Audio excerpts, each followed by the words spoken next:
Hello and welcome to Tears of the Kingdom, my Legend of Zelda series tier list, taking place at the end of Way of the Hero, which was a hell of a marathon that I began back in April 2023 to play through all the main series Zelda games, including a handful of spin-offs, that concluded just yesterday with my fourth stream of Echoes of Wisdom, so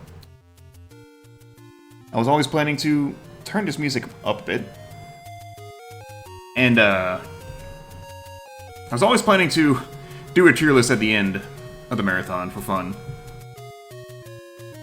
And I never really took any notes, so some of these might be me just talking out of my ass, but as you can see, I made my own custom icons for it, and I think they're quite pretty. Now, without further ado, let's get into it. Let's start from the very beginning. With Zelda 1. And before I do that,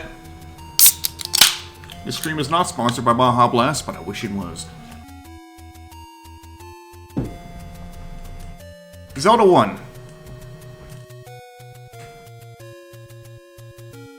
This is the part where I say, I can put this anywhere. Thank you, Mikey. And, might move it later depending on what it looks like later on. The thing about Zelda 1 is, it is very much the prototypical Zelda game. Nostalgia is a big factor as well. Like, looking at it, hearing it, playing it, it's so primitive. It looks primitive. It sounds primitive. You got restrictive four-way movement and a dinky stab attack. Even compared to Zelda 2, graphically, it's so basic, and it's like, yeah, no, this is definitely the prototypical Zelda game, but here's the thing. I still think it's kind of fun. Like, the freedom of exploration and finding secrets and stuff, which even though the secrets are really cryptic, though, I can grant you that that's a pain in the ass. This is a game I would definitely recommend playing with a guide in the modern era. It's like, I kind of want to put this in C because of its age, but because of fun factor, I almost want to put it in B, but not everybody's going to find it fun. And when I think of it further, level 6 with all the whiz robes, that shit sucks. And level 9 is a pain in the ass too, but I don't hate that one as much because it's the final level. Sure. Level 6 is just a massive difficulty spike out of nowhere. So, this is hard. I think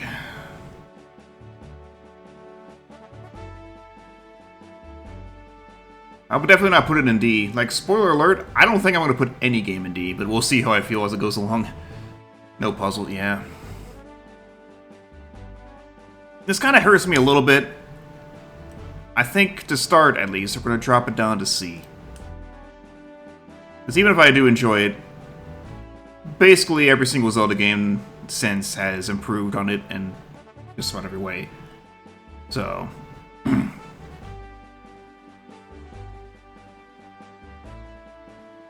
yeah. I think C is a good place to put it for now. Again, we might reassess later. The most it could... we could say high C. The most I could say maybe low B. I don't really like to do the in-between plus and minus tiers. So we're gonna leave it like that for now. Yeah. Yeah, it didn't have its focus. And limitations, yeah. I think it's... this is an objective rating, it's not a... the game is bad. That's kind of what I'm saying. Even though I'm not trying to be objective with most of these, because most of this is my subjective tier list, but still. That minus move on to Zelda 2. Technically more impressive. But weird. Like with the strange overworld and the RPG mechanics and the side-scrolling, it's so different from everything else that came after. It's not necessarily a bad thing. Here's the other thing though, it's so difficult. Like, and it comes in weird spikes that feel like they should have been shuffled around. And then there's the most damning aspect of the game is the live system. The restarts. Restarting at the very beginning if you die, unless you make it to the final level. Just fucking frustrating. I could forgive it a bit more if it didn't have the life system. But, even as is, it kicks your ass. It's so difficult. And some of that difficulty, again, I could look past, because I like classic Castlevania. But it's just, the life restart mechanic is just so punishing and so draining and really just takes me out of it.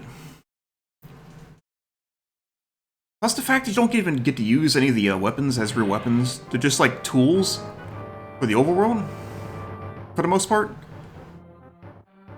Yeah, losing all the XP. God, there are ideas in Zelda 2 I really like. I feel like the game deserves some kind of remake. Zelda 1 and 2, really, deserve some kind of remake. To really, like, take advantage of the ideas and make them better. I know people will try to say, oh, Breath of the Wild is a Zelda 1 remake. I'm gonna say no to that. I know it was inspired by it for sure, but it's definitely not a remake. So, Zelda 2...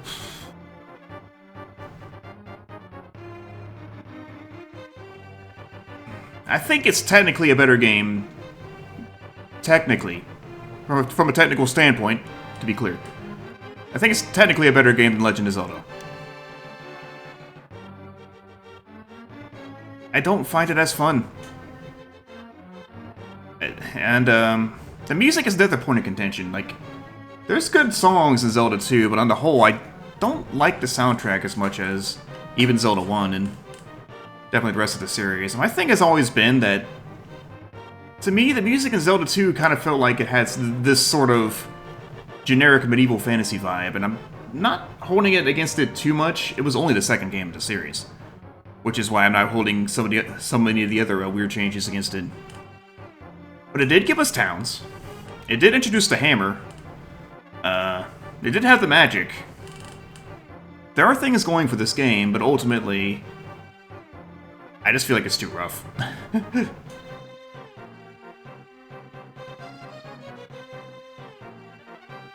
I'm gonna put it in C, below Zelda 1. This tier list, not off to a great start. Yeah, the sword techniques, like there's so many cool things about it that later Zelda games and later indie games, especially, video games in general, just do way better. I think at the time this game came out, it was probably even more impressive, but especially nowadays, it kind of dropped off. Yeah, like a couple games I'll be talking about later. A Link to the Past. If you know me long enough, I feel like I could just windmill slam this into S and move on without talking about it. But I'm going to talk about it. We've got the Hyrule Castle music playing right now, so let me talk about it. This was definitely my first Zelda game. One of these days I'll play Faxanadu. This is the game I remember playing most as a child. I played it so much, learning all of its secrets, looking up stuff online, playing 300 plus and counting randomizer seeds.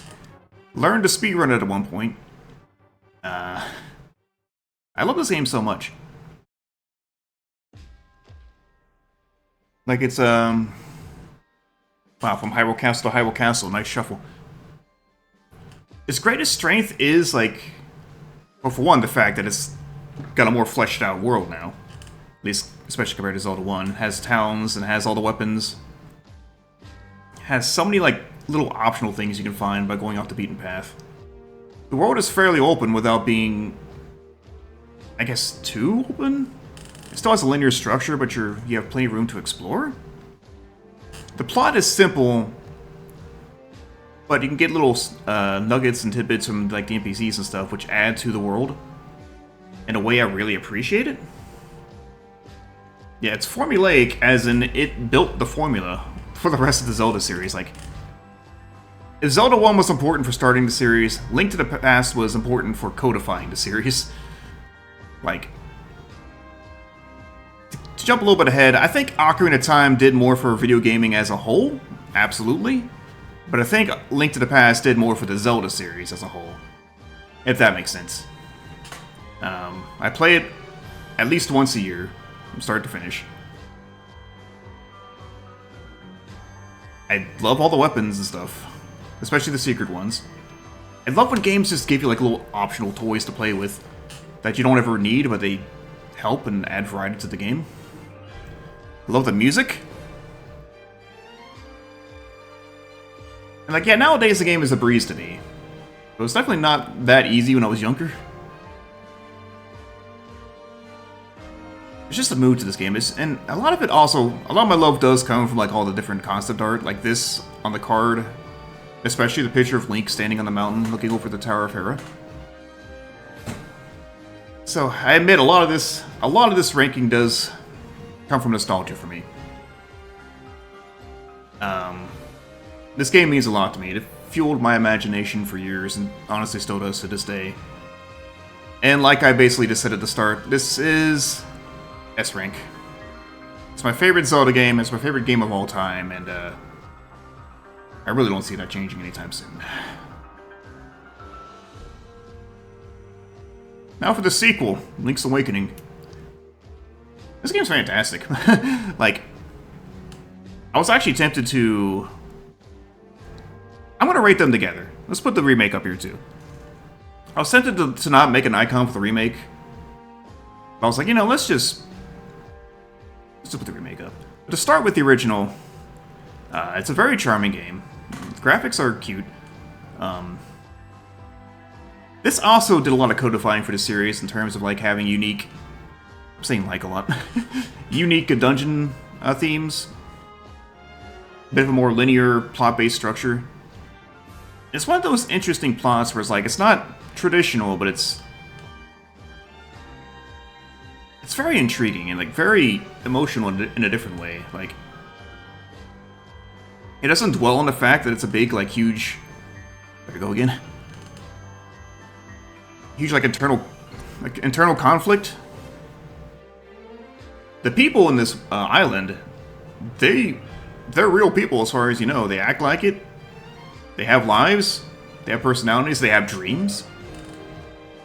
And the nightmares are evil monsters, sure, but they're trying to keep the island intact so they can survive as much as the people. So it's like you have to wake the windfish to free yourself, but doing so will just erase all these people. It's, when you really think about it, it's kind of a deep plot. It was out there, yeah.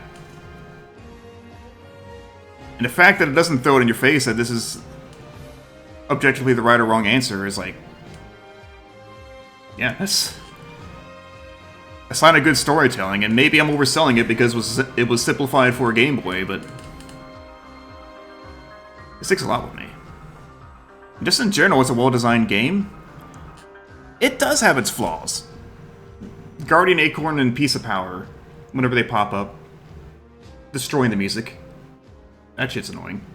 The pop-up messages, when you touch a heavy rock, or whatever, those are annoying. And it can get tedious switching your items all the time in the menu.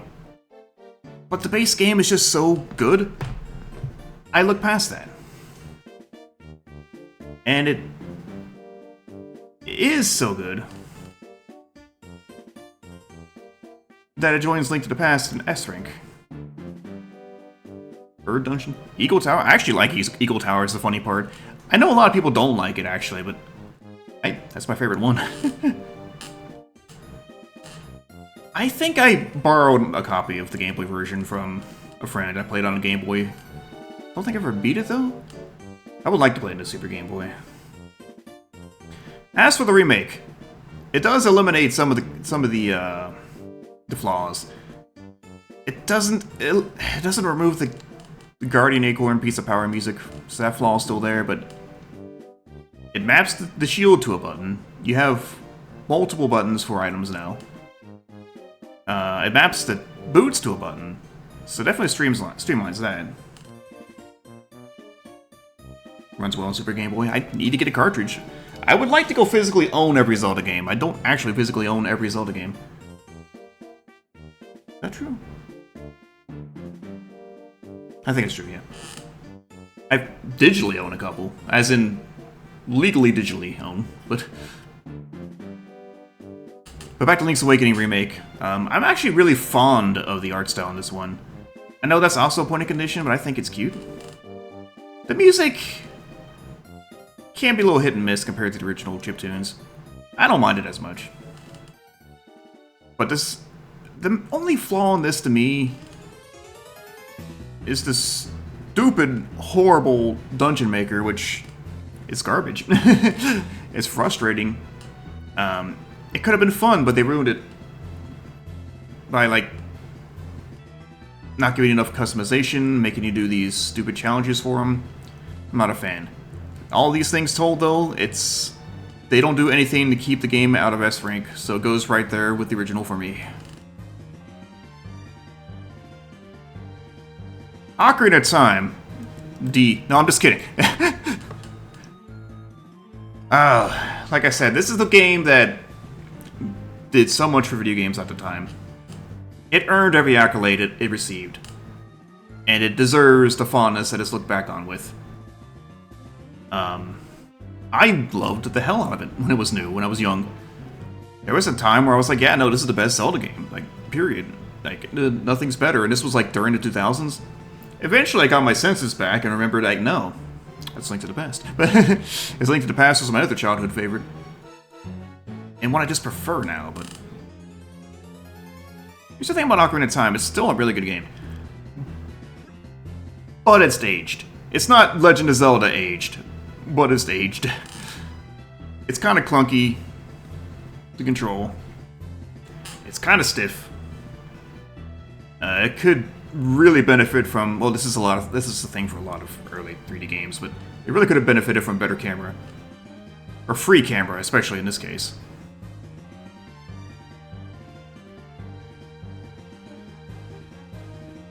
I know there's Ocarina of Time 3D, which I didn't include any of the 3DS remakes in here, because in my opinion, they're not as substantial as the Link's Awakening remake. But I do think, for the most part, the dungeon design holds up. The overworld is kind of boring. That is true. But I was talking before about how Link to the Past has a bunch of optional stuff and things you can use off the beaten path that aren't necessary but help and are just fun to have. Ocarina of Time does that too. Like, that's a thing I like to have in games. But, yeah, there's not a whole lot of flaws that make this game drop too far for me. I think the plot is good. Navi is annoying. I wouldn't say as annoying as they make her out to be, but there definitely are moments where I'm like, oh, shut the fuck up and let me get a move on, please, but... In 1998, Navi made sense. In the modern day, not as much, but... I don't know, I still hold a lot of love with this game. Again, it is clunky, it is ugly and dated, but it also has really good music. Oh, so yeah, Gabora. He's horrible. Hey, Mitsu. We just got done talking about how these are S rank and these aren't. I'm sorry, we're in the middle of talking about Ocarina of Time. Gabora? Yeah, Gabora is horrendous, for sure. But when I really think about it, the enjoyment I get out of this game, regardless of its flaws, especially fishing, I'm the guy who likes fishing. So what? I used to spend a lot of time as a kid just fishing in this game. The flaws do keep it out of S rank for me, but it does not keep them out of A rank. Ocarina of Time is A.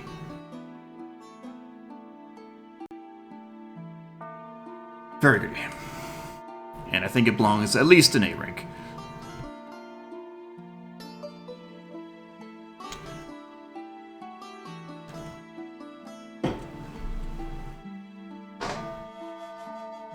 Majora's Mask. This is one of those games that, for like a lot of people, I didn't really get it at first. I thought the clock was a horrible idea. I thought the idea that there were only 4 dungeons was silly. I wasn't critical of the way it reused assets. I thought that was fun, but don't know, first Majora's Mask didn't click with me. There were like some things about it that I didn't care for. And I'll say this right now, there are two of the dungeons in this game I just don't like that much. But I grew to like it more and more, and it was this most recent playthrough in Way of the Hero, actually, where it finally did click. Yes, Escalation Nightmare Mist. Yeah. And no, Majora's Mask is really good.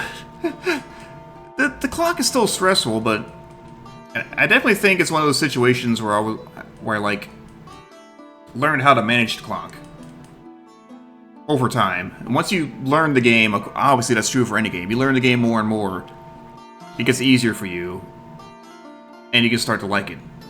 So you could argue that's a flaw of the game, or you could argue that's the game's strength. Yeah, the Dawn of the Final Day memes. To that end, Woodfall Temple was a good introductory dungeon. Great Bay Temple was my favorite water dungeon in the series.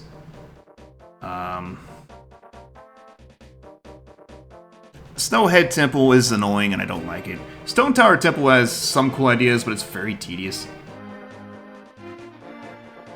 But the mood of the game is so strong. The atmosphere, the music is great.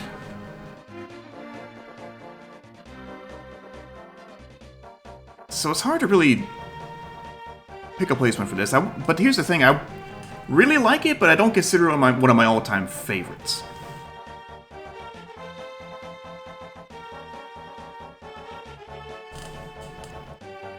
But I think, and the controversy remains going to this day, but I think I put it above Ocarina of Time. There's stuff in Ocarina of Time I enjoy more, but with Majora's Mask, I've started just connecting more to it, like as a piece of art, and I think that speaks for a lot of a video game, honestly. So it's tough, but like these are two really good games, both of them. I just think this one gets to me a little bit more. Even if I consider its dungeon design overall weaker than Ocarina of Time's, and having half the dungeons doesn't help.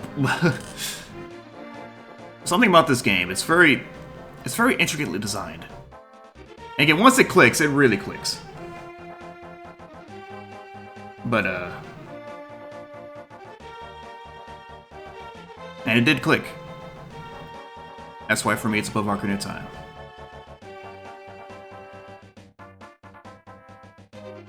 I think I'll go back to comments on other games once I get to the end, but now let's move on. And this is where it's going to get difficult for me because I've played the Oracle games multiple times by now, and I still am already like, well, hell, hang on, what happened in these games? What were the dungeons like? What were the puzzles? And I guess that's just telling that I've said it for a long time, I'm not the biggest fan of Capcom Zelda games. Hi, Zelda 2. So let that be a fair warning to what's coming up. They just don't click with me as much.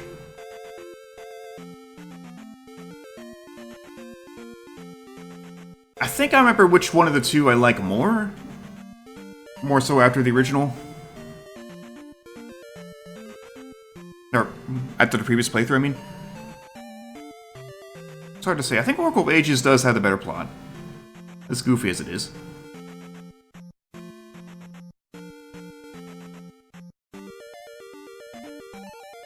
I am really struggling to remember how the games went gameplay-wise, though, is the problem.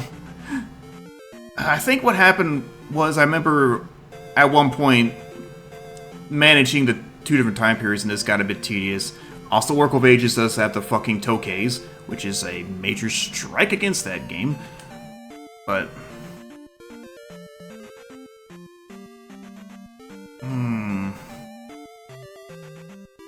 I don't think I would put them lower than these two. Maybe lower than Zelda 1. But that's a personal thing.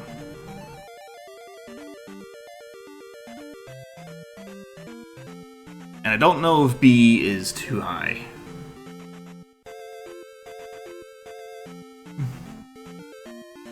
I said before I can reassess at the end. I will slip it in B, and then we'll come back later. Oh yeah, but vegan... RZ is a good version of the CDI games. Moving on, Oracle Seasons.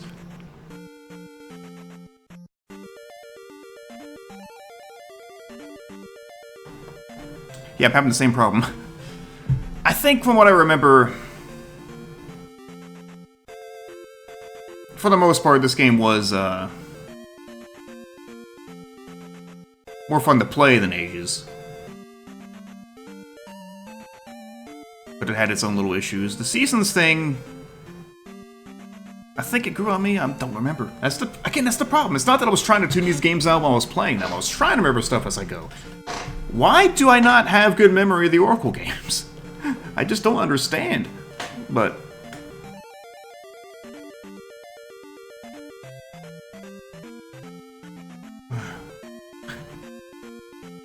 like, I wish I'd like taken some time before this to start writing out some notes for each of the games, but I was like, you know what? That doesn't feel genuine enough. I'm just gonna roll with it. And I don't think that would have helped anyway, because I still wouldn't have been able to recall anything about the Oracle games. And no, the Subversions can stay gone, Gorons forever.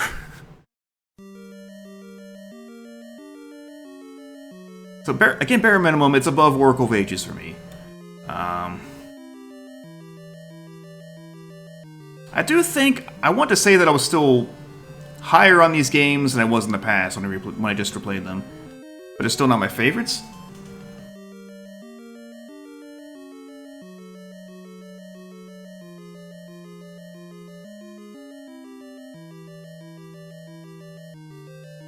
I'm gonna leave these here. This feels okay, but again, we can reassess as we go.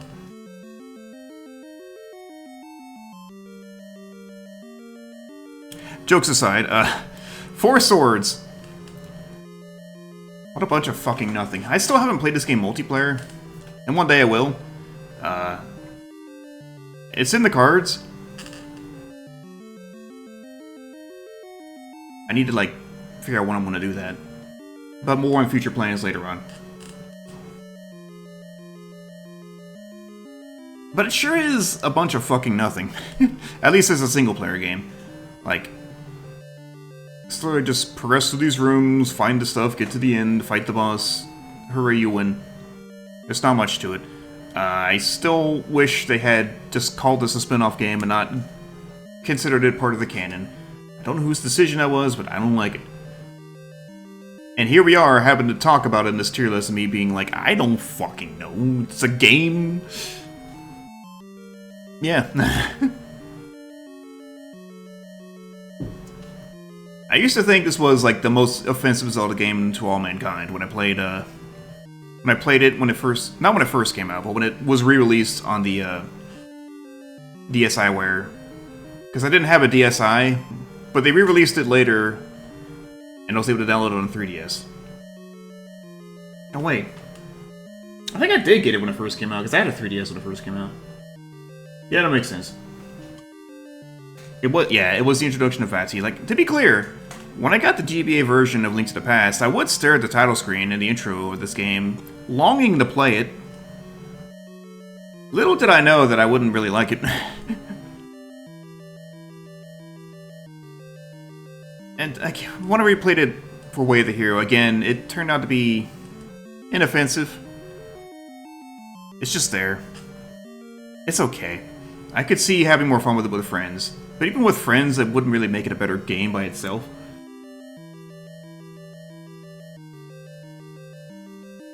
I don't remember that well, but...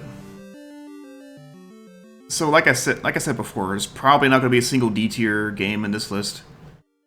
But I'm still going to drop it down here below Adventure of Link, because there's just so nothing there to play. I have no desire to replay this. Speak of the devil. There are things about a Zelda 2 that are more redeeming than 4 Swords, in my opinion. Like, I would sooner replay Zelda 2 than 4 Swords, and that's my take. I will say, in a previous iteration of a Zelda tier list I made years ago, I did have 4 Swords in D. The only game in D, but now it's moved back up. So, with that, yeah, there's going to be no D tier Zelda games for me. We'll reassess at the end, but I don't think anything's going to D. 4 Swords in this economy? Yeah, I don't think Bow Wow wasn't... Wasn't? I don't remember anymore. Oh, Wind Waker. I was actually thinking about this over the weekend. I do not believe I was at all part of the crowd that was like, ew, cartoony graphics, I don't want to play that. I think what happened was, and I'm pretty sure I at least talked about this part when I streamed the game, I rented the game, and I got stuck in the opening Forsaken Fortress scene, and because I got stuck and couldn't figure out how to get out, I was like, I don't want to play this, and I didn't play it again. And to continue that story, it was a few years later when a cousin asked me if I could help him beat the game. And I must remind you, I hadn't played Wind Waker for so long. But I did help him. And then I beat the game. And without knowing what was going on in the ending, I was like, you know, this is kind of cool. Maybe I should get this. And then I got it. And, well, I love it. Camera makes your vertigo go nuts. Oh. A game resembling the classic art would be neat. But back to Wind Waker. Yeah, no, I think the art style is way to its benefit. It's a great-looking game. It still looks good. It looks I always feel like I'm being pretentious when I say this, but I think the original looks better than the HD version. It's not because the HD version gives like too much bloom and makes it look like sometimes like it's made of like it's papercraft, sometimes like it's claymation. It's not ugly. It's just the original looks more like a moving piece of art, which again sounds pretentious, but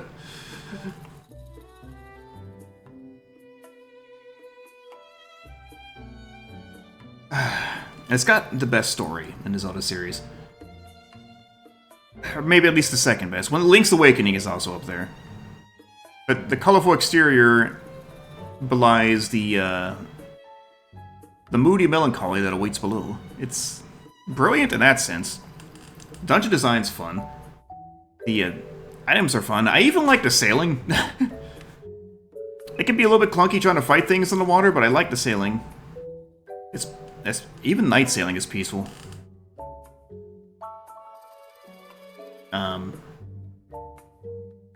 Music is fantastic. Great Sea is one of my favorite songs in the series.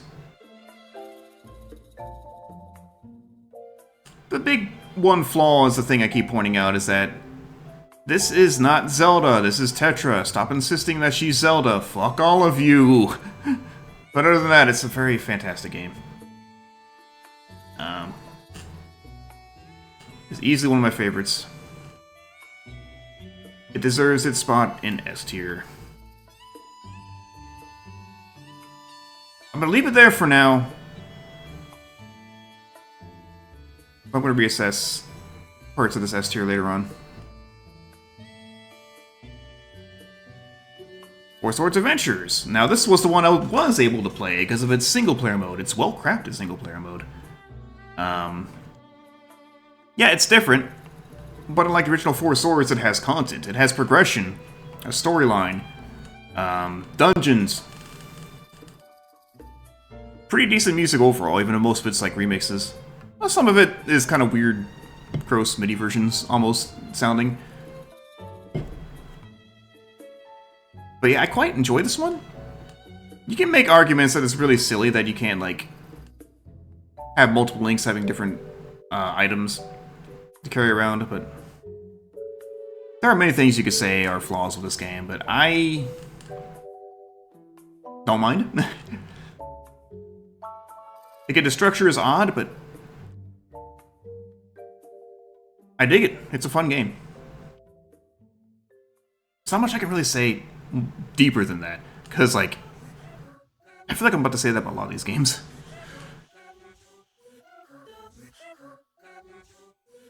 Noises.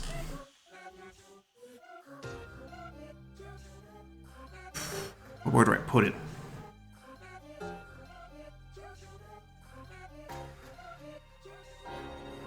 Because I almost feel like it's not quite in the level of Ocarina of Time, but it's a level above the Oracle games, in my opinion. Which is why I'm gonna have to reassess things later. God, this song is so fucking good. I will put it at high B for now. And we'll come back to things later, because these are gonna be problems, aren't they? Next game, Minish Cap. This artwork is really cool. It doesn't reflect how my feelings on the game, though, because...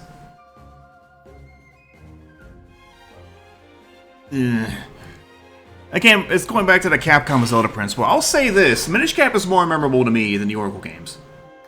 But also it has Ezlo. In fact, it's all coming back to me now. My main complaint with Minish Cap is Ezlo exists. Without Ezlo, the whole thing would be so much smoother. Because he just pops up too much to interrupt you with some dumb fucking bullshit I do not care about. It just... There's stuff in this game I really like. Some of the, like, shrinking puzzles and whatnot. Holy shit, it's Arby Man here to raid me talking shit on a Minish Cap. Arby Man, thank you for the raid. How'd your stream go? Did you finish the Silent Hill 2?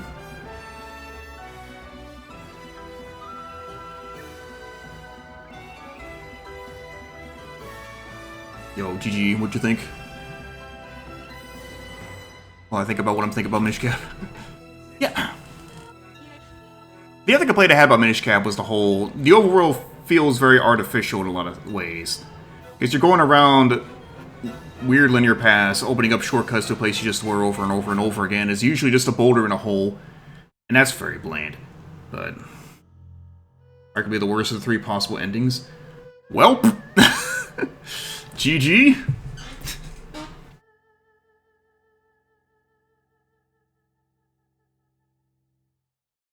I do think in the grand scheme of things, because it's more memorable to me,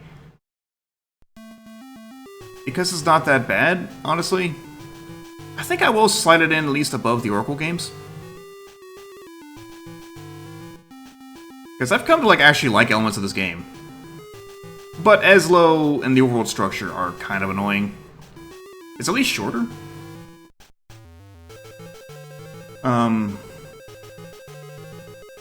But this is not...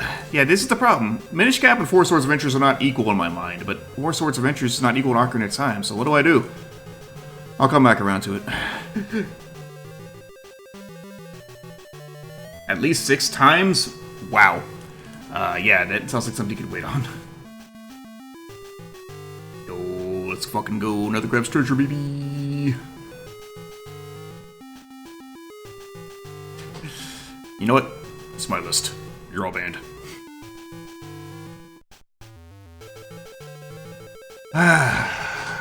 Twilight Princess. A lot of history of this one. This is the first Zelda game I got on launch. The first one I followed from announcement to release. Thank you, Arby Man.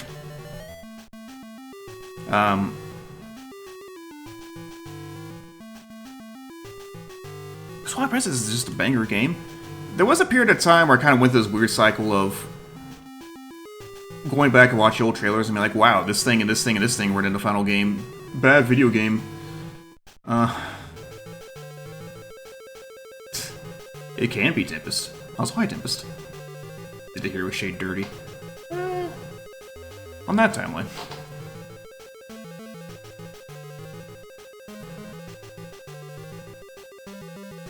So yeah, I had a weird moody period where I'm like, well, Twilight Princess wasn't as good as it could be. And eventually I finally went back and played it again, separating myself from those expectations of being like, yeah, what the fuck am I on? This game is great.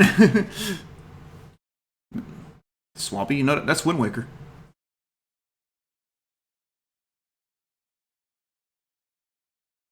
Where's the music? Play, damn it.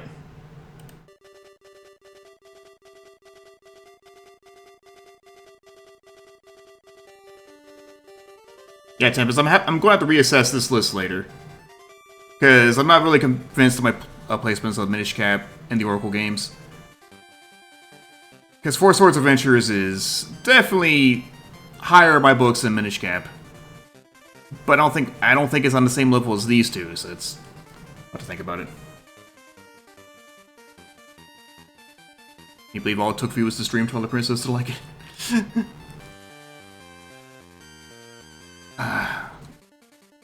I also remember the previous iteration of a tier list. I had these two in B and Twilight Princess in A. But things have shifted since then. 13 hours of playing. That, yeah, that was a damn long stream.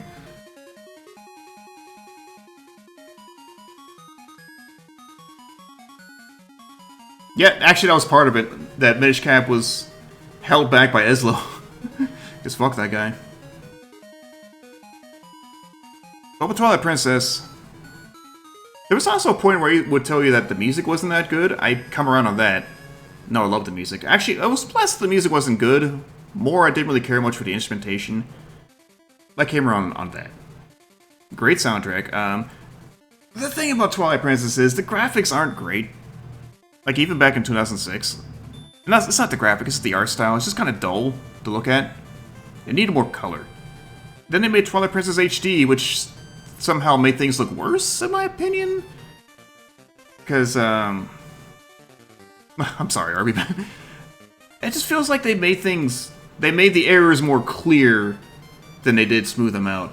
I will say there was some better use of color in that game, but some of it just seemed to be, like, more blatantly not as good. I mean, I admit I didn't play it myself, I just watched it, but I will play it myself eventually. But that's not to the game's detriment, because the game is still really fucking good. Awkward teenage years that watched too much Lord of the Rings. I'm calling myself out here.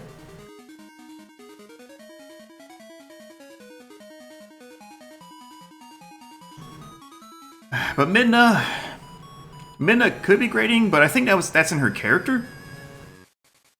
I think Midna is a great character. I always liked her. It wasn't really until this last playthrough in Way the Hero that I finally metaphorically fell in love with her. Maybe literally? No. Jeez, goddamn it. And yeah, I don't know. I had so much fun playing Twilight Princess on stream that I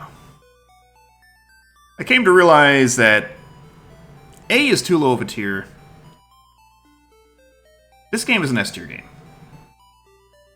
It doesn't quite meet Wind Waker for me, but it's very, very high up there.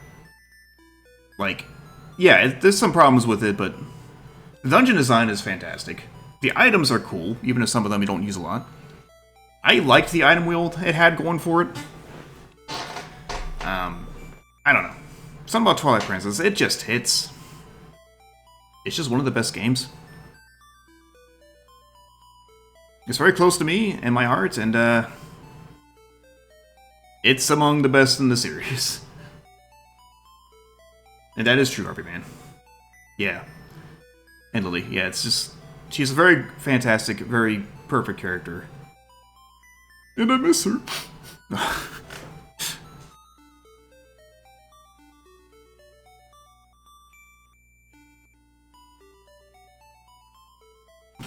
Yeah. Tattle kind of exists. Tattle's fine. I don't dislike Tattle, but I still feel like, well, she's still upper half in terms of Zelda partners, for sure, but I think Midna just sets an impossibly high standard.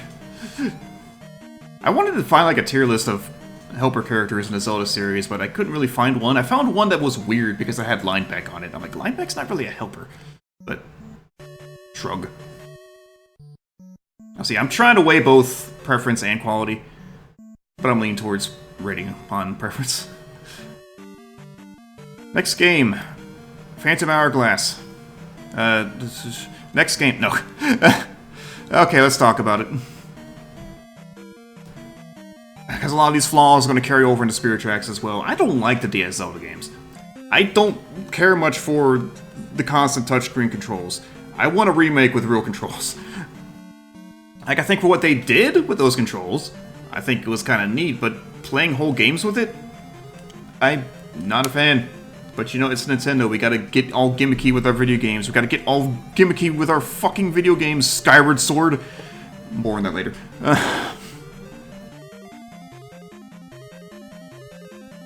I'm somewhere between saying that the graphics are charming for the DS and also saying that they're ugly as shit because they were on DS. I don't know, it tried. What are you going to expect from the DS? But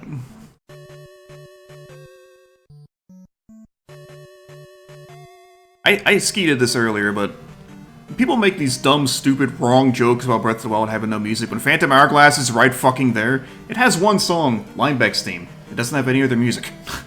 Yes, it has music, but none of it's any good. The Great Sea theme sounds like a cheap discount knockoff theme of the Wind Waker version. The town theme is like very generic. The cave/dungeon theme is just like 2 notes. Oh yeah, but Portrait of Ruin is a sprite-based game. It's much easier to make prettier sprite-based games.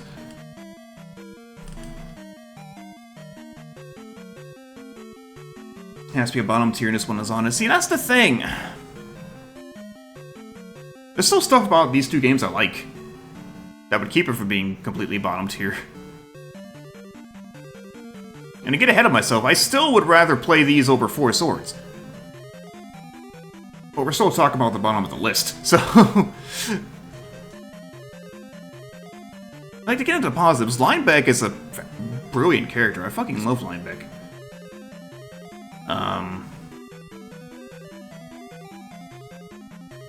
I also think, this is my hot take, Ciela is, of the 3 Fairy Helper characters, the most fun to me.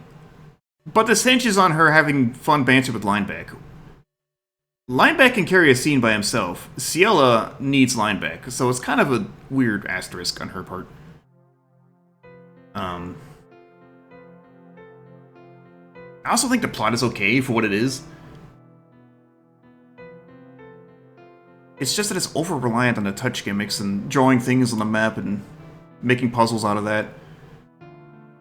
And, like, the dungeon design is okay, but it's forgettable. It's super forgettable. Like, it's Oracle game forgettable. I'm so sorry that people don't like those games, but...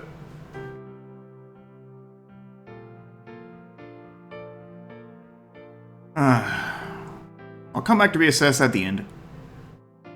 I'm gonna slap it right here. Between Zelda 2 and Four Swords. And to talk about Spirit Tracks... right off the bat, way better fucking music. One of the most fun versions of Princess Zelda. The dungeons are have way more personality. The train is still a weird thing, because I think on paper the train works great, but it's weird to have in a Zelda game, because I would rather be out there exploring everything myself and not literally railroaded.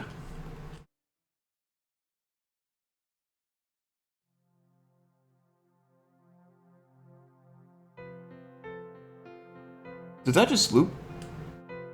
It looped within the video itself. I'll leave it alone. Because it's not Way the Hero at Side Adventure.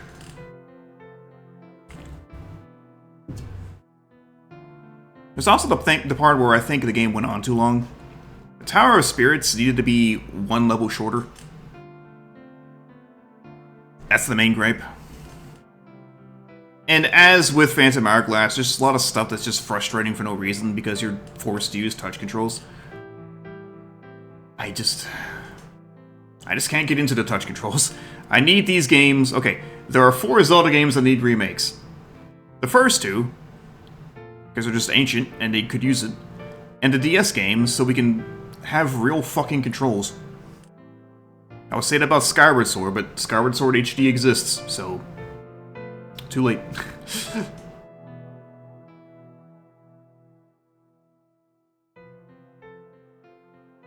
I feel like if I could play these with a real controller on an official release, I would have more fun with them to the point I could probably put them, if not above these 2, maybe even above the Oracle games. But as they are in their current form, it's just not that enjoyable for me, and that's why I gotta dump them both down here and see. Spirit Tracks is above Phantom Hourglass, but There are innate flaws with this game design itself that keep me from enjoying them. I would still play them over Four Swords, because unlike Four Swords, there's content in these games, but... Appropriate timing music for Skyward Sword.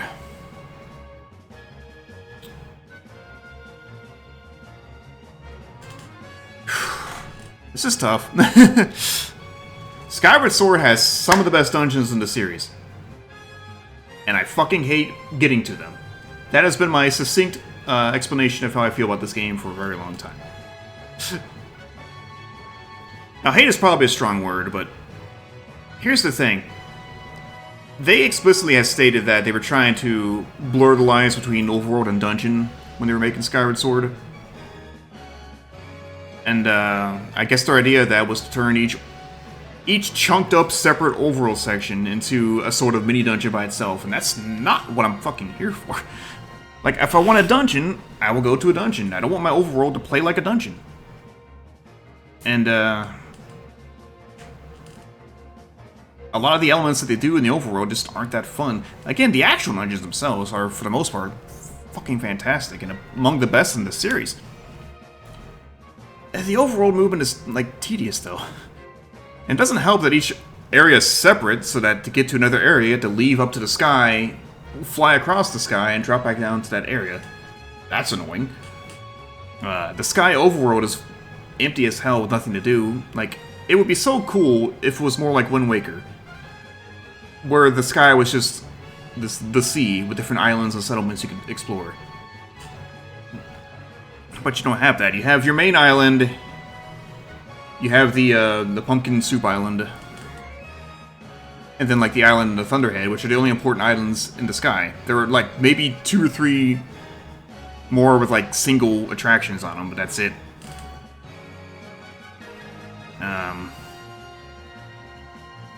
The Ghost Pumpkin Soup.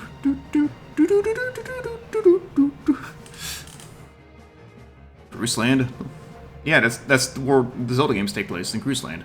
Keep up.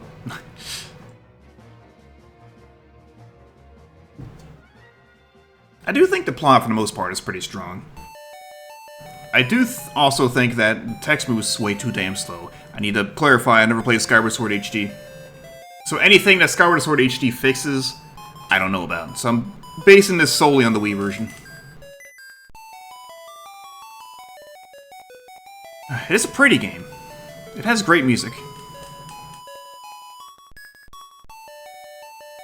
Fee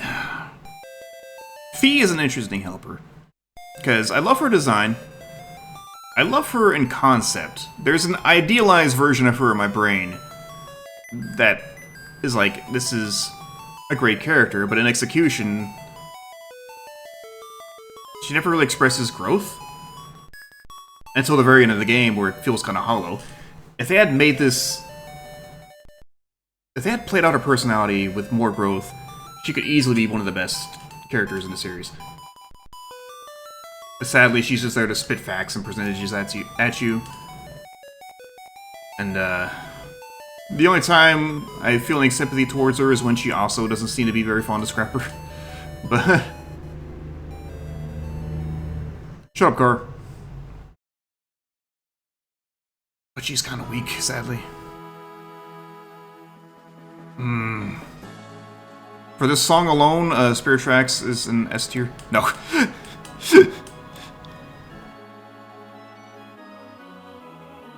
Back to Skyward Sword. It's so tough because there's a lot of frustrating things about this game. It's not even the motion controls for the most part. Because unlike these two games, with Skyward Sword, I kind of dug the motion controls to a degree, except when I'm trying to draw something on a wall, where it feels like it's not accurate in the slightest. Or when I'm trying to swim, which is fucking obnoxious and unnecessary. I have a control stick. Let me swim with that. We had this shit figured out in Twilight Princess. It wasn't great in that game, but,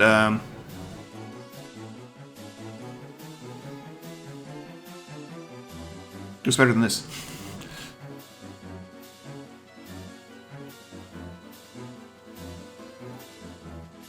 Yeah, see, this is where I really need to rethink some of the rankings here, because let's be clear. Let's state some more positives. Girahim is one of the best antagonists in the series. He's amazing. He's fun. Groose is another fantastic character along the lines of Linebeck. Where the fuck is Linebeck? There, along the lines of Linebeck. Actually, I think I would put him above Linebeck, as much as I love Linebeck, but there's so many positives in this game. Like, it's very memorable. A lot of good is in this game, but there's also a lot of just stuff where it's like, why? So, there's all the revisits to each area over and over and over again. It doesn't really feel natural to explore, and I think that's like the main thing. Is I love exploring in Zelda games. Like, look at my S tier: explorative overworld, explorative overworld, explorative sea, explorative overworld. Not so explorative overworld. I guess to be fair, Majora's Mask isn't high on the explorative tier either, but fuck it. I think the good does outweigh the bad. That's gonna put it down here, at least between Four Swords Adventures and Minish Cap. Which is again having me think, maybe I do need to rethink these games' placements. And maybe some of these as well. And maybe go back on my own word.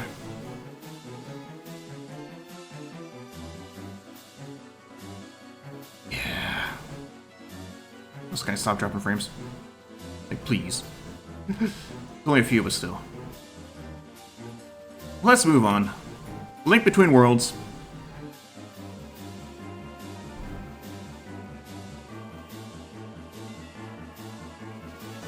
Objectively, this is a very good game.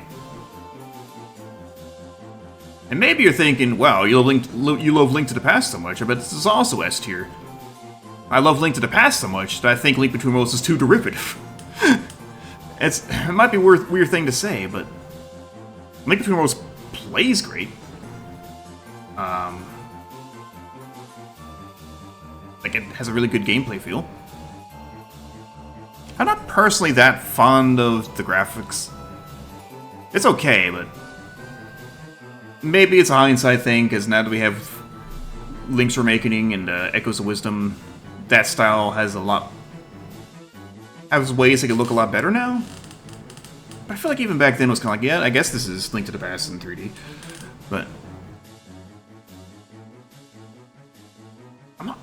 also, for the most part, I'm just not big on the music either. The remixes are generally good.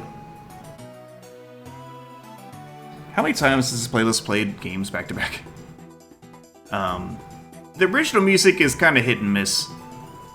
This new dungeon theme that came up with the remix in the low roll dungeons is kind of weak. Well, Low Roll Castle was one of the best songs in the fucking series. The plot is a little goofy. Oh, but it's fine. The painting mechanic is great. Like, it's a really good mechanic. But here's the thing, I wish they built an entirely unique overworld around the painting mechanic, instead of trying to force it into an existing overworld. So I think it would have been more fun to have this brand new world and learn all the secrets of it from scratch, instead of basing the entire thing off an existing game. And they still do some cool things with it, for sure. And also in the dungeons, because the dungeons are from scratch.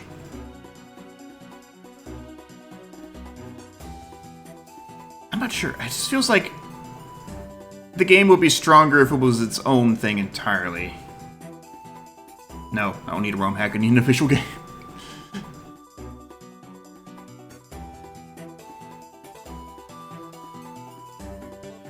Not to delegitimize ROM hacks, but it's a feeling, you know?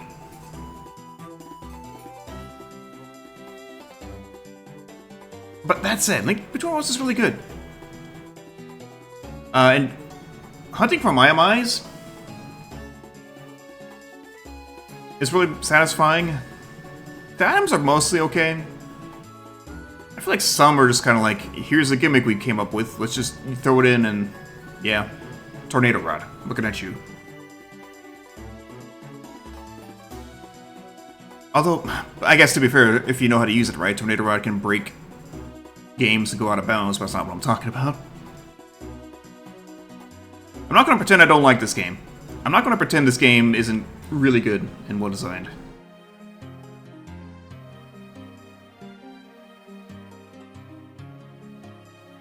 I need to rethink my tears.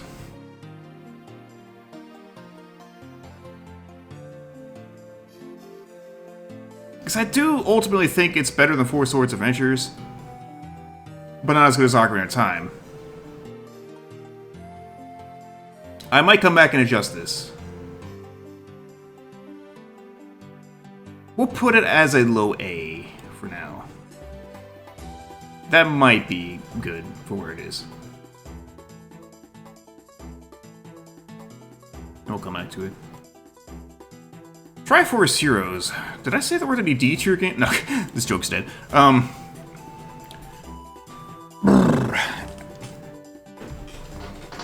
This game is inoffensive. And again, I've never played with friends. I know people have come out of this saying that single player is miserable. I honestly don't think it's that bad until you try to fight the bosses, and then it becomes a nightmare. Some of them are way worse than others, to be fair. I do think there are some clever puzzles and some fun usage of items in this game. But the story is so stupid. And it's just like Four Swords, I wish was a spin-off and not considered part of the main canon. And to remind you that the timeline doesn't matter, they still try to say that this is a direct sequel to Link Between Worlds, and look at how this is Wind Waker Link, or Toon Link style clearly, and this is not. Let's look at the other direct sequels. Wind Waker to Phantom Hourglass, same style. Ocarina of Time, Majora's Mask, same style.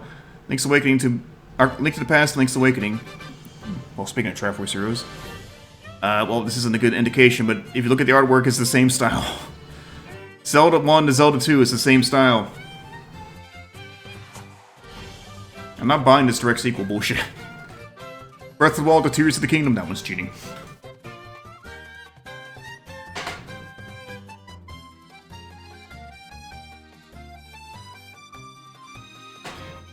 I wouldn't know about the Tingle stuff, but there's some goofy stuff to Triforce Heroes. That's fun.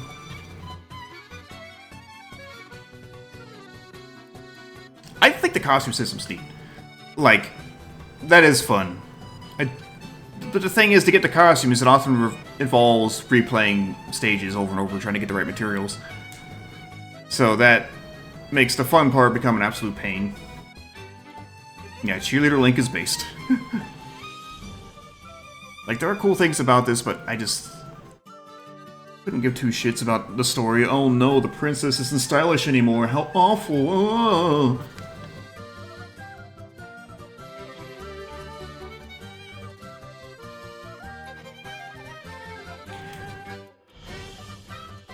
Here's where I start getting into borderline hot take territory. Would I still put it above the DS Zelda games? I think it at least has to go above Four Swords because it has content. But would it go above the DS Zelda games for being more, which are more legitimate adventures? I can't in good conscience put it above Spirit Tracks at the very least, as much as my problems are with these games.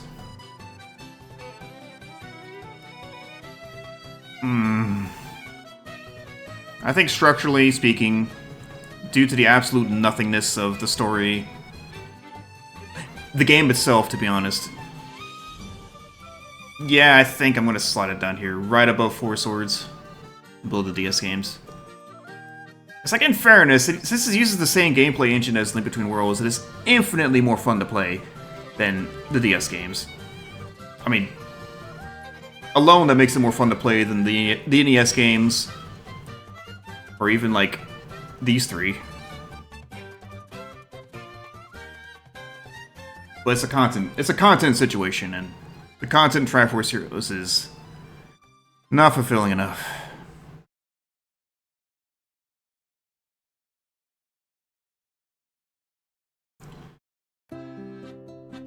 Once again, we played the same game twice in a row. You know what? I'll leave it be. Breath of the Wild.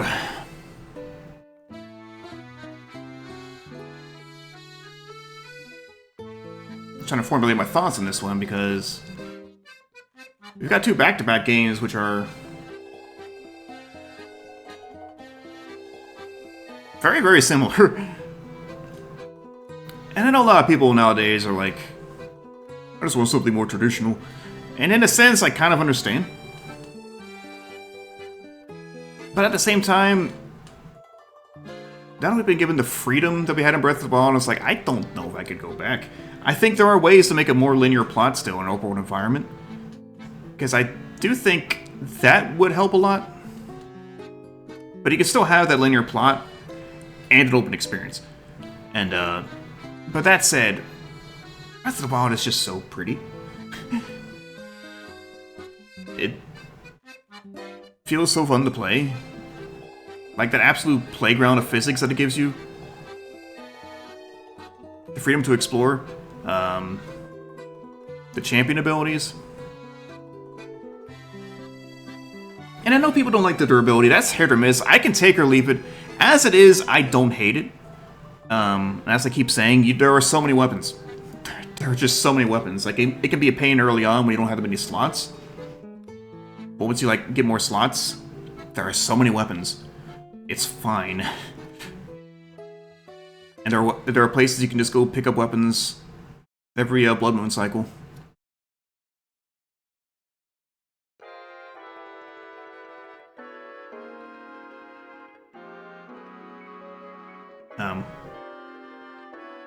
There's so many things, like the cooking, the stables, all the quests.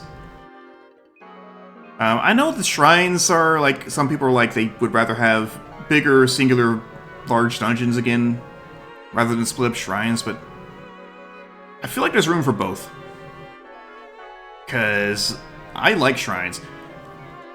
But also, there are some that get repetitive. Test of Strength, for instance. Then there's the one... That's really it. The Test of Strength are really the only major one. There's the motion control shrines, which are not my favorite. Which are thankfully gone in Tears of the Kingdom. There's all the Blessing shrines. There you go, that's the other one I was thinking of. Which I typically don't mind because the challenge is to get to the shrine. There's a couple that are like, really? That's a blessing? But for the most part, I don't mind the Blessing shrines, just... When it comes to the Divine Beast, I don't dislike them like other people seem to. I think the manipulation aspect is cool, but I wouldn't want it in every Zelda game, and I don't think I would want it with more than 4 dungeons. I like how the music builds as you unlock terminals. But they do go by pretty quickly, and they do all kind of have a similar look and vibe going on. As well as the major bosses, they all have unique strats, and they're fun to fight, but they do all kind of look the same. With no real visual variety, other than like... I guess Thunderblight's all tiny, and Fireblight's huge, and Waterblight hangs from the ceiling. But they're still ultimately masses of goo, with masks. There are flaws in this game, but to me, this is the true essence of a Zelda game. Because I go back to talking about how much I love to explore Link to the Past. Breath of the Wild is like that form... well, let wild. I guess just that's the whole game, and just that sense of just walking around the world at your pace, exploring, discovering. It just feels so good. It's very fulfilling. And it maintains that feeling even replaying it after Tears of the Kingdom. So Breath of the Wild is just an extremely good Zelda game all around. And I do think the series could stand to borrow a few things back from previous games. But I don't think we should stray away from what Breath of the Wild brought to us. I think there's a happy middle ground. And even on that middle ground, I still think Breath of the Wild, on its own, has so much good going for it. Just like the older Zelda games has so much good going for it. So, like, you know, if things stayed more like Breath of the Wild than the older games, I still wouldn't complain. But I do want to see somewhere they meet in the middle.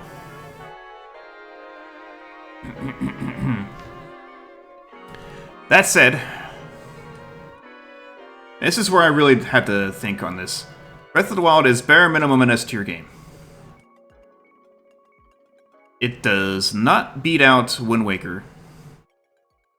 And I'm trying to think to myself, does it beat out Twilight Princess? There are moods and there are feelings in Twilight Princess that I don't know if Breath of the Wild can surpass. But gameplay-wise, oh, it's so tough. I didn't really even talk about the story. Like, the story in Breath of the Wild is actually really good. Like, at first I was kind of like, this doesn't feel as strong as the others, but on a few, like, after a couple playthroughs, it's like, and actually, they built something good here that, once you get all the pieces together, by the end it becomes so satisfying. Like, there's some cool stuff in Tears of the Kingdom, but in Breath of the Wild, there is... Hang on. There's some cool stuff in Tears of the Kingdom, some very, very, very cool stuff. But very little of it, if any, comes even close to matching the emotional high point of watching the champions fire the Divine Beasts at the end of Breath of the Wild. Like, that's just such a cool fucking moment. And it builds up to it. Like, Tears of the Kingdom built up to its finale too, don't get me wrong, but I just feel like Breath of the Wild stuck the landing a bit more. Yeah, the music especially.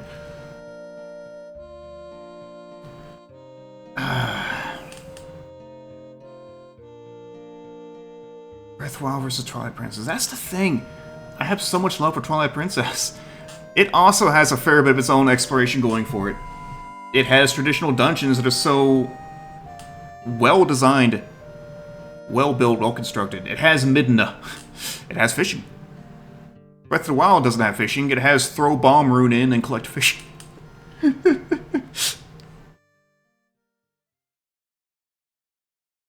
gonna leave it here. It deserves the S rank for sure. Its position in S rank, I might have to reassess at the end. So for now, we're going to move on to Tears of the Kingdom. You would think that having a sequel that basically uses the entire overworld would be exhausting. And yet, it adds the sky. It adds the depths. And it named the tier list today. Now, to be clear, those are disappointing. The depths look cool. And the sky is neat, but there are so few locations in either that are of any real interest. And I know people will try to make that argument about the overworld. I don't agree, but I kind of wish it did more with both locations. Like they had a perfect opportunity with the sky here to call back to Skyward Sword in some way. And they didn't really, like... Here's my question, does Skyloft still exist in the sky, or not? I know part of it fell down, but that was just the one island with the goddess statue, it wasn't the whole town. In fact, there's sky people in Minish Cap. There was no reference to that in this either. So, it does feel like something's missing. The depths feel like something's missing. All that said, the new mechanics they add are really fun. I do miss Cryonis from Breath of the Wild, and some certain weapons. But I don't miss a lot else, because Ultra Hand is so fun. Fusion is a neat system. The dupe glitch is amazing. No, we're not including that in the tier ranking. Yeah, Fusion is a really fun system. Cooking is as broken as ever. And then the Zonai devices. Long car. Long car alone means it's at the top of the... No. But... and then, like, building, like, this silly contraptions just because you can. And honestly, that's the game's identity. When I play Breath of the Wild, I play to just explore and discover. And it still feels great to do that. With Tears of the Kingdom, I build goofy shit and do things to travel around, and it's a completely different vibe. So, in my opinion, I think they nailed the identity between these two games quite well.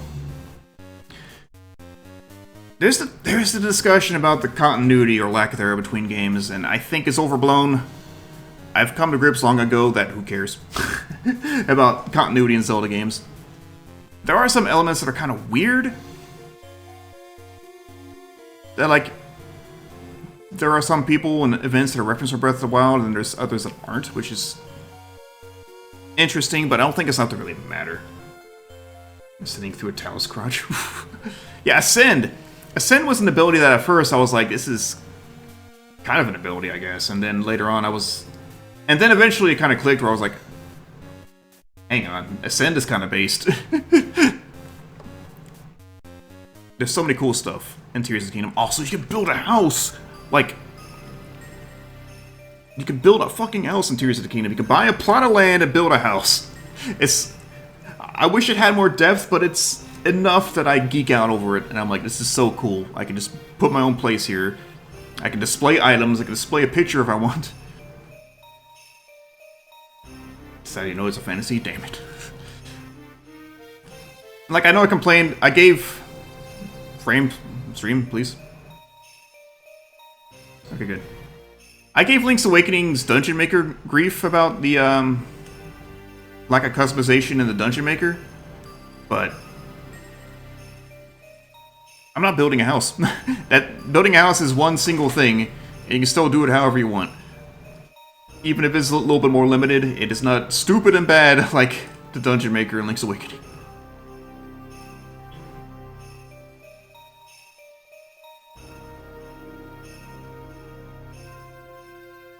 And then, it addresses the complaints of dungeons and bosses not having unique identities, because the hell they fucking do now. Like, I think there's still the same general concept of find the things and activate them to beat the dungeon. But visually, they look a lot better. They have their own more unique gimmicks. And all the bosses are their own cool little unique things, and they stand out from each other, and that's an improvement. The shrines. The shrine interiors are gorgeous. And I'm really not sure what it is still. I think I might have figured out that it was like some kind of... I think it was an Assassin's Creed thing that it kind of reminded me of. Revelations, maybe? But, it looks so nice. The outside of the shrines are okay. The sparkling light is cool. I kind of prefer the Sheikah shrines externally, but internally the Zonai shrines are way cooler.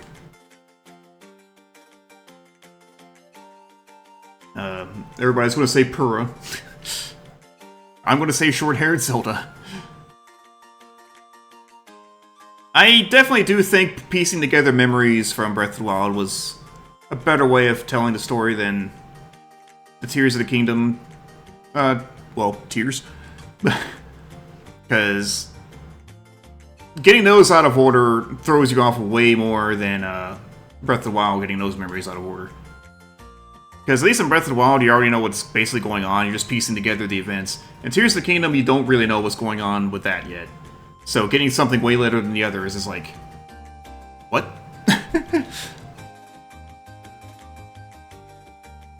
I do think that story is good.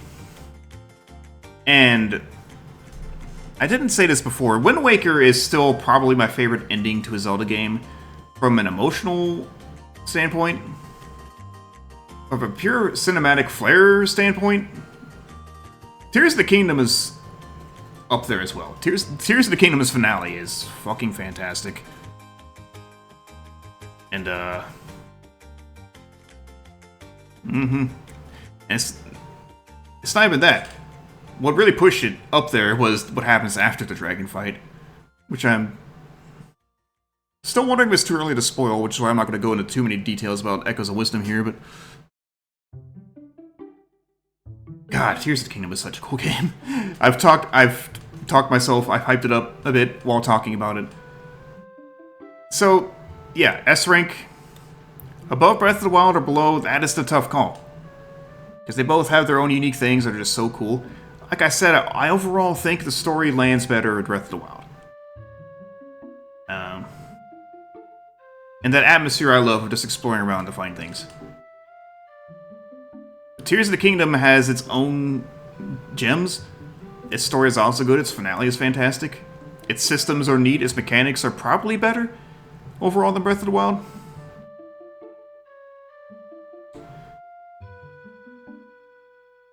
And I think what doesn't help Tears of the Kingdom's case, though, is that Breath of the Wild came first. So that feeling hit from Breath of the Wild. And you can't really recapture that same feeling in the sequel. If you play Tears of the Kingdom first, then perhaps so. But it's kind of like Ocarina of Time versus Majora's Mask in that sense. Not quite the same, because I guess different worlds and all that, but more the whole Ocarina of Time is the first 3D Zelda game, and it kind of hits you with all that. Then Majora's Mask happens, and you can kind of be like, Nowadays, yeah, obviously I like Majora's Mask a little bit more.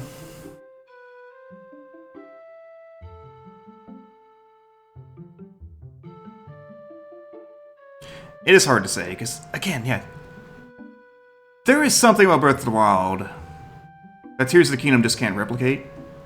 But Tears of the Kingdom has its own things that are just so fun. And I think on feeling, I have to keep Breath of the Wild higher than Tears of the Kingdom. But they're both so fantastic. S tier. And that brings us to our last game. And the final game in the series. The game that didn't exist. I mean, it existed. It wasn't announced until like more than a year after this marathon began. I was more than happy to include it. Echoes of Wisdom was a surprise. When the trailer played, and I saw the Hylian Shield, I was like, ooh, a new 2D Zelda game? Please? Because I remember a long time ago they mentioned, like not long after Breath of the Wild came out, maybe even before Breath of the Wild came out, I think it was after, they said something about having the 2D team think of ways to evolve the top-down formula. It only took us 7 years, but... And again, I'm sure that effort went into Link's remaking first, because same mention. But when that trailer played, we saw Link fighting Ganon, I'm like, oh, okay, cool. And then he shot the arrow into the crystal, and I was like, ayo? And Zelda broke out, and I'm like, fucking finally, Zelda, we can play as fucking Zelda now. And then I found out Grezzo was behind the game. I didn't even mention this during the playthrough.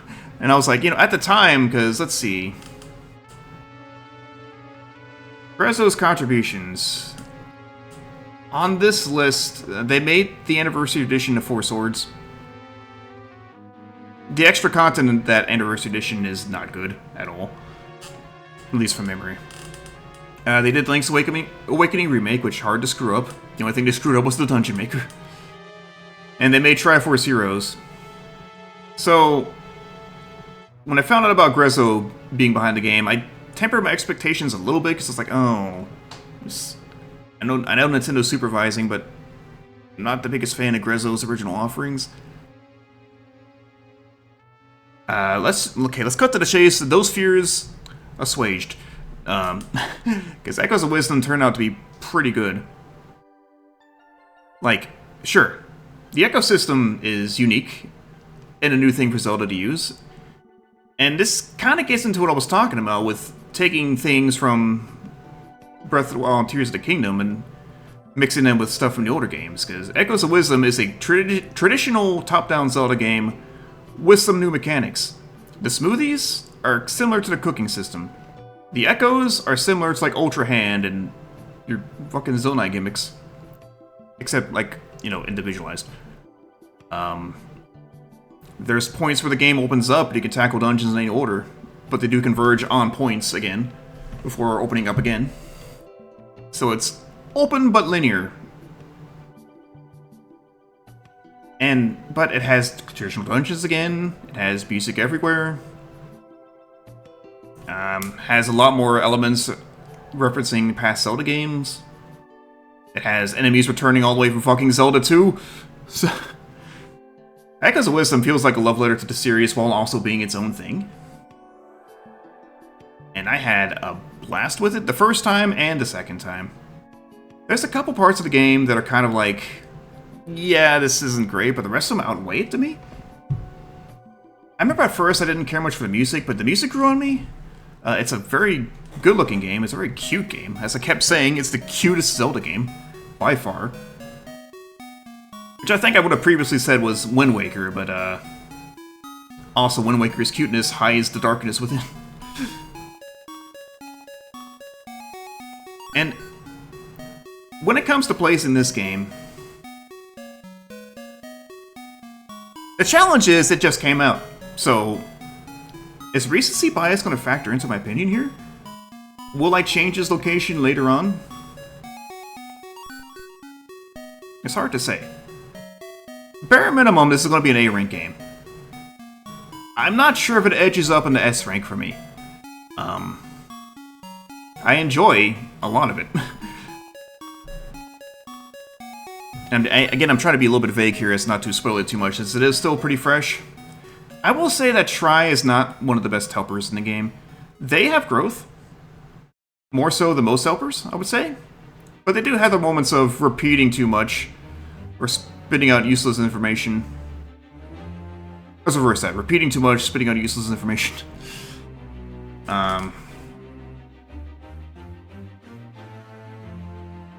She's not enslaving, she's copying essences and making facsimile clones. It's different.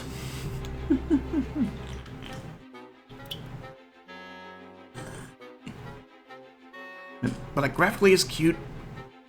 The boot is cute. Dungeon design's pretty solid for the most part.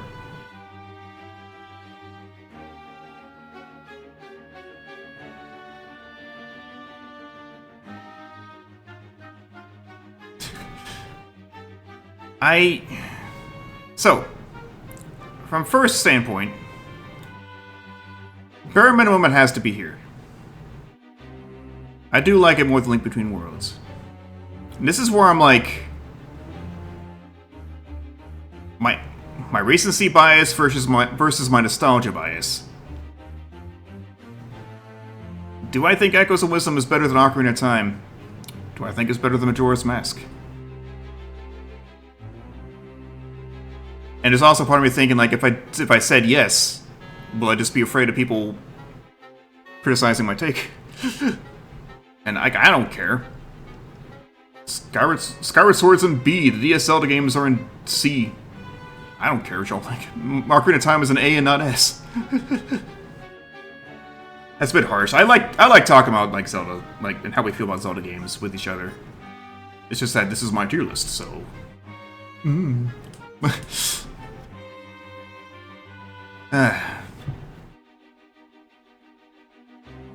Let's call it in that spot for now. And we can go ahead and remove the on-deck tier.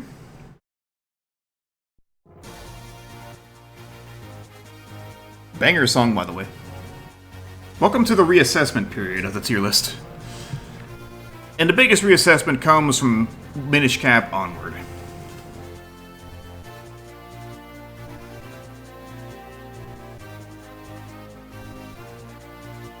It might come from Link Between Worlds onward, and Echoes of Wisdom upward. I feel like I could move a bunch of these down here and then move some of these to C, but it feels too harsh. Because ultimately there's stuff about these games I still like, and I still think they're legitimate games. Like, I don't want to call any of these bad games, but I also have to reconcile the fact that this is how I feel about them. I'm not trying to objectively rank these. People love Spirit Tracks. People have told me Spirit Tracks are their favorite Zelda game. I could never, but I also just really don't like it. Also, yeah, that is how good these games are. Compare my Castlevania tier list. Although, I think I have more stuff in A in Castlevania. Well, I was going to say there's more Castlevania games, but I'm not sure that's actually true. Yeah, it might be true.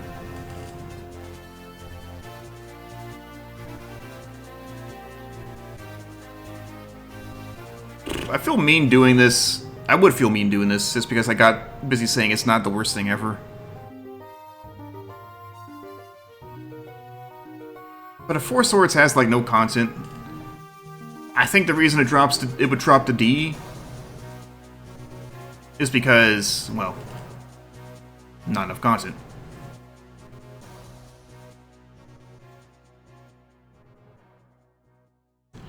If I made this a list of more likely to replay versus least likely to replay, that wouldn't be good. That would change a lot of things. Legend of Zelda would go way higher if that was the case. And actually, Breath of the Wild and Tears of the Kingdom would go down lower because they're fucking great games that I would need some time before I'm ready to replay them because they're so big. And then Echoes of Wisdom would probably go lower because I just played it twice and it would be a while before I want to replay that. Meanwhile, Link to the Past, I play at least once a year, so that would probably stay up there. So I can't do it based on how likely I am to replay them either.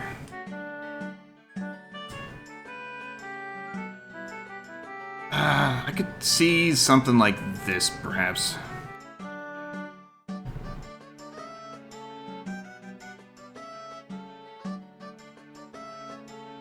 Yeah, let's do an entire second tier list based on all those. And then that would probably be like this.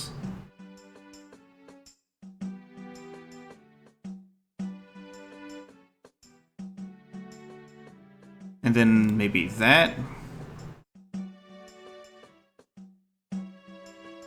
Something still feels wrong, though. Me being like, yeah, tier lists are way better than just ranking lists, because you can just show how you feel about the games more succinctly that way. And here I am like, none of this feels right. Only this feels right. This felt right, but this messes things up.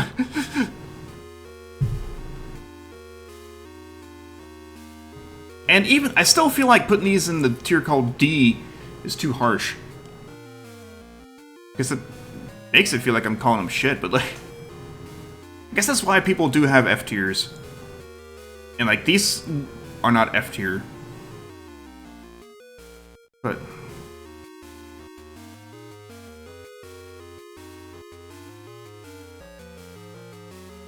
well, if I went that hard, I would probably, I'll probably split these two into triple S.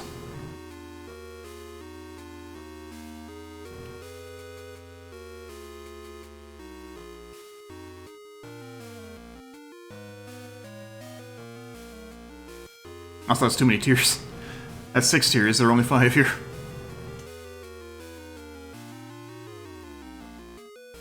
I mean, I had the on-deck tier, but I deleted that.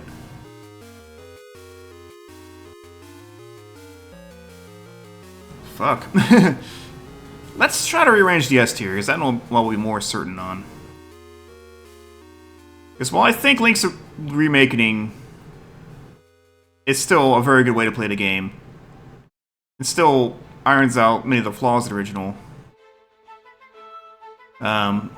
With fully speaking on basis of nostalgia bias, Game Boy 1's higher. And I think also a point against Link's Remakening is the fucking dungeon editor. Yeah, there you go. The remake doesn't have the photograph quest, therefore it's worse. And then here's the whole, do I like Breath of the Wild or Tears of the Kingdom more? And do I like either one more or less Twilight Princess? This top 3 doesn't move. Like, to be clear, this top 3 does not move. The top next 3 is still up in the air. Oh, Monochrome Link's Awakening is an F tier for... fuck? No. Oh, yeah.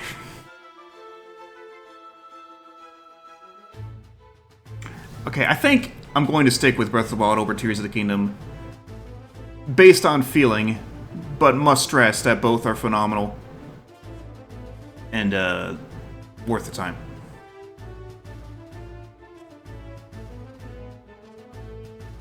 Twilight Princess...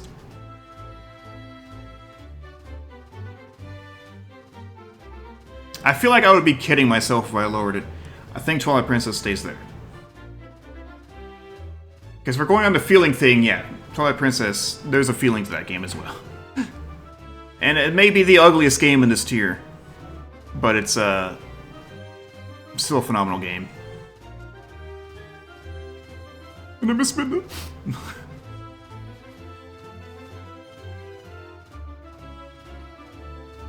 This Link's Remakening placement is still kind of silly to me.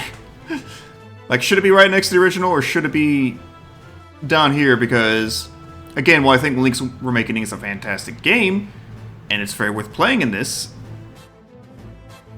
my own feelings on the rest are... well, I would rather play the original because of nostalgia.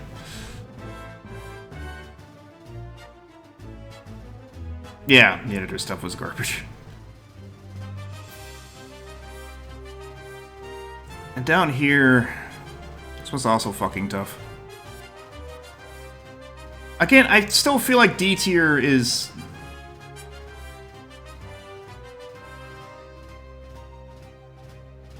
I'll succumb. C minus, there. Let's go with that, because that feels more accurate without seeming as harsh.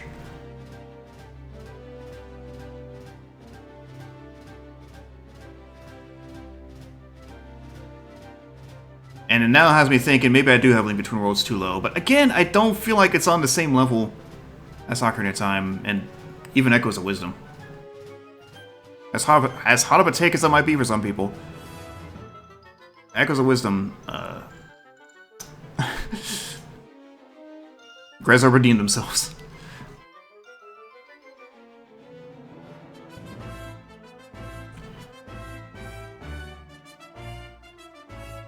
I think if we're going to be C minus and therefore less harsh, I'm going to put Zelda 2 down here as well.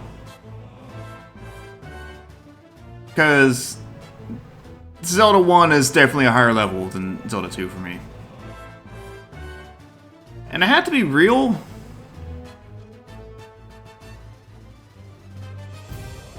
If I'm going with my own feelings,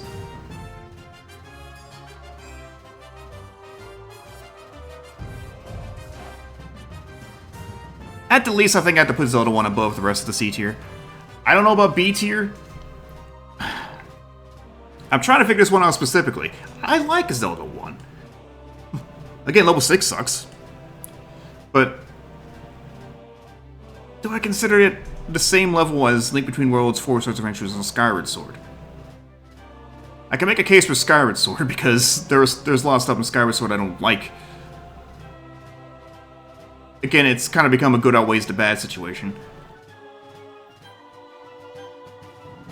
But I still have to think Skyward Sword is on a higher level than Zelda 1.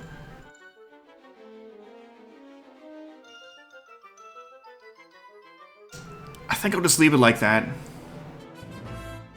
Because that's the thing. Looking at this list at a glance, you probably would be thinking, wow, he really thinks these games are shit compared to Zelda 1. It's not... I guess technically, but it's not really what I'm trying to say here. Like, I'm not trying to say these games are shit, it's just that I enjoy this individually and personally more than the rest. That's on this tier. And definitely more than these.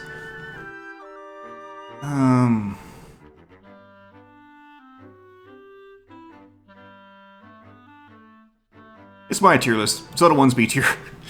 Okay. I think this is looking pretty good now.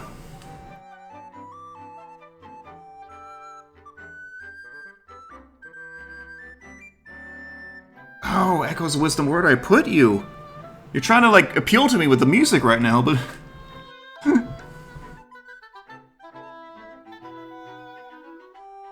It's so tough. Again, I'm fighting recency bias versus nostalgia bias with this. Because... like, I'm trying to be like, if I say it's better than these two, is it just recency bias? But if I say it's not as good as these two, is it because nostalgia blindness?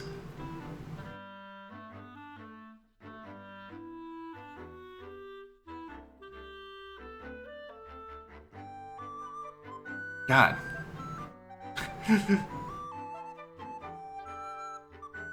And the more I look at it, the more I think maybe Link Between Worlds does deserve to be an A.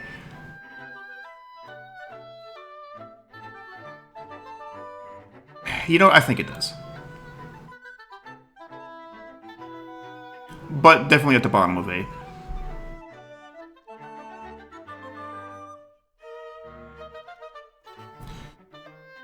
So yeah, I think S is set. I think the rest are set. A is where I'm floundering.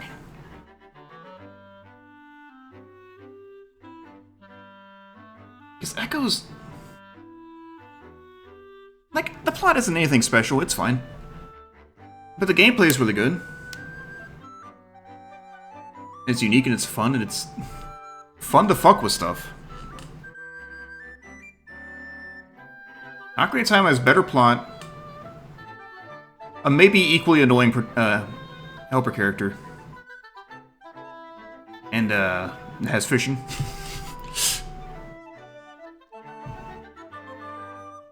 I would say better dungeon design too, but is that nostalgia? Is that nostalgia blindness? I don't know. It's so hard to fucking say. And again, starring Zelda is great. Like, I'm glad we finally got that.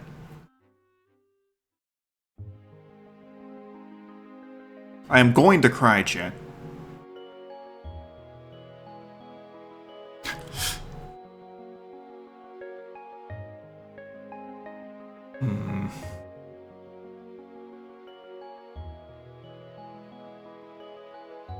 So to be clear,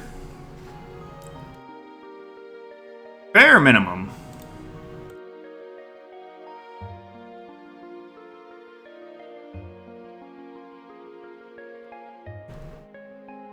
let's see. I beat Echoes of Wisdom either late September or early October, because like it came out the 26th. And 2 months later, I played it again and loved it just as much the second time. That's got to count for something, right? So, thanks right now, Mitsu. Have a good one. I'm almost done with this.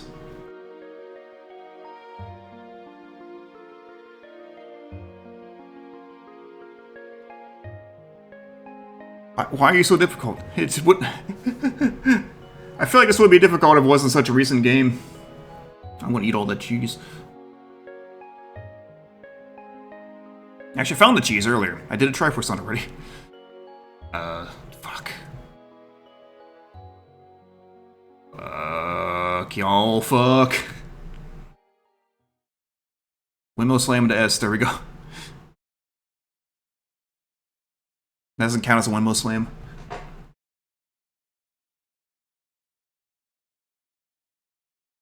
That's in the playlist, isn't it? Or we start the playlist until the end of this. Yeah, that just restarted the, let's just pick a random one.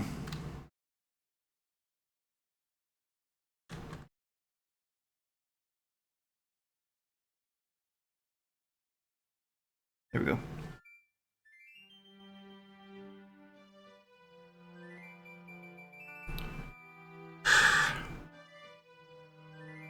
It's hard to say. I think ultimately I'm feeling pretty good about leaving it right here.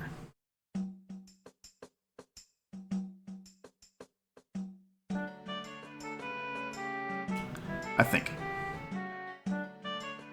And part of me is like, I should just leave it there and call it now. Just be done with it. It's over. Dude, this is over. Because whenever another game comes out, however long that takes, and as long as I'm still around to stream, I would be reopening this tier list and adding the new game to it and reassessing as I went. It's not like I can't change this later, but looking at what I got,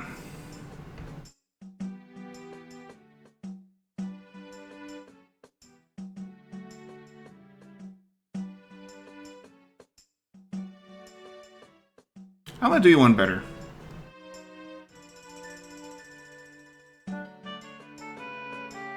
Because the more I think about it, the more I feel like I can't justify putting Link's Awakening Remake above most of these. And this is solely a personal thing. Like, it's not because of the game itself. Again, I think the remake is great.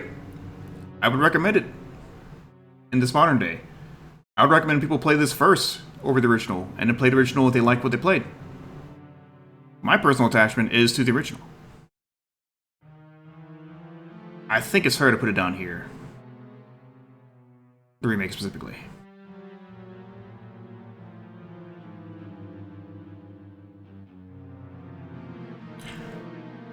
I think this is it. I think this is our tier list. I feel pretty confident in this. Yeah, this is... Well, I say our tier list. This is my tier list. I'm using the royal we, but... I would, like, give out this tier list for, others to use, but they have a thing where it's like... They don't want you making templates for reuse unless they think it'll be widespread useful, and there are tons of Zelda tier lists already. I just wanted to use my icons, because, I'm a nerd, but... I can do what I did before, but with the Castlemania tier list, and, like, pin a zip with the icons in my Discord and be like, if you want to try it, here's the icons. And, leave it like that, but I think this is it. Yeah. And I'm going to go ahead and start doing my sign-off. By sign-off, I mean I'm going to start talking about the future of Way of the Hero. I think of it as GG. Again, this was a fantastic marathon. I enjoyed the hell out of it from start to finish, even with the games I didn't enjoy, because it's still Zelda. Like, there's not a single bad game on the list. I guess objectively speaking, there's not a single bad game. There are games I enjoy more and less than others.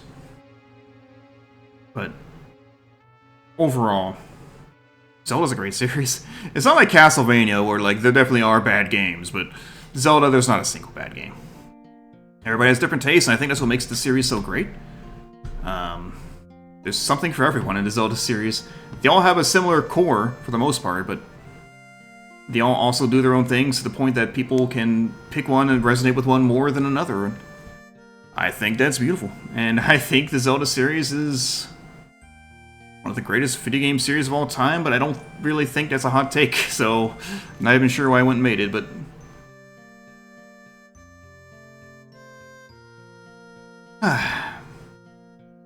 Way of the Hero really is over, isn't it? For now. So, with the future of Way of the Hero... Obviously, anytime there's a new Zelda game, I'll do like I did with the Echoes of Wisdom, play it myself when it comes out, wait a little bit, and then stream it as a Return the Way of the Hero kind of thing. And, Side Adventure, as I keep saying, the beauty of Side Adventures is it can happen anytime. There are spin-offs I haven't played yet, and there are spin-offs that will come out. So... Side Adventures could pop up anytime, and will pop up anytime. Like, I'm not done playing Side Adventure content, for sure.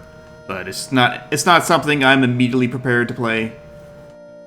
And I would have to go get, like, a list and get some ideas down for what else I would want to do.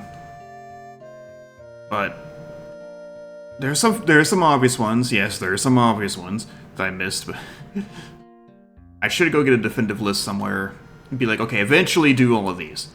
But don't put it out like, okay, these are coming soon, because that'll make me feel like I have to do them. And I think I would rather than be like, whenever I just feel like it's time to play them, I will play them. But, there's the other idea, too, that I mentioned in my Discord before, and I did mention on the Echoes Wisdom credits. Second Quest. Not Zelda 1 Second Quest. Again, ironically, if I stream that, it's going to be a side adventure, but...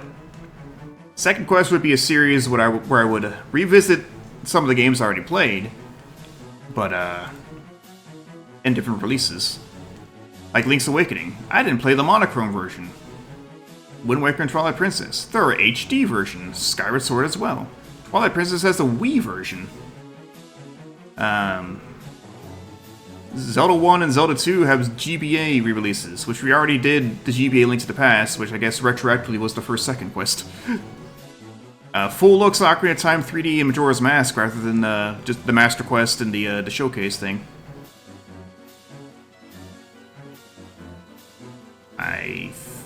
Oh yeah, 4 Swords. True multiplayer 4 Swords.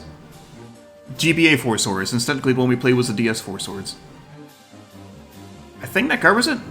So that's something I want to do. And again, like Side Adventure wouldn't be like, okay, here's all the games, I'm playing them in order. Because that would mean playing Twilight Princess like twice in a row. And I love that game, but I don't really want to play stream games twice in a row, you know? But those are things that will pop up sometime. And that is something to look forward to. I still can't believe the Way of the Hero is over. I almost called it Castlemania, but it's a similar feeling. Like, Castlemania ends and I get all sad, but... Nah, we're still alive. For now. Let's see if anyone to raid. Looks like Aaron is still raiding. We can raid Aaron. I want to rearrange some windows here. Aaron is playing some Baldur's Gate 3. Gonna mute my TV as I pull up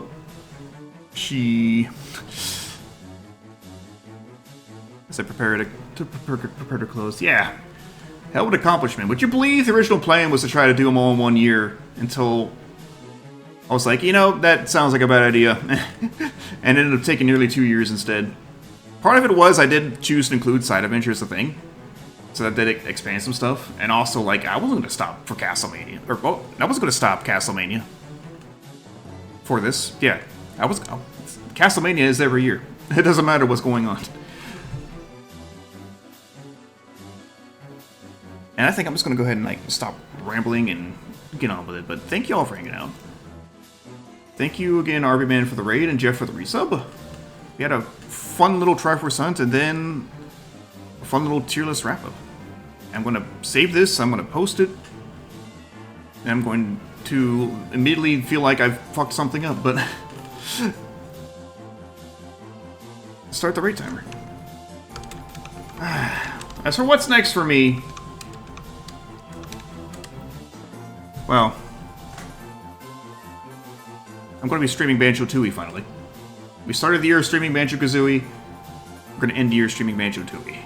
So we'll start that Wednesday. And however many streams that will take to finish the game. For now, let's go show Aaron some love. May the way of the hero lead to the Triforce. Have a good one. Thank you all for watching. See you next time.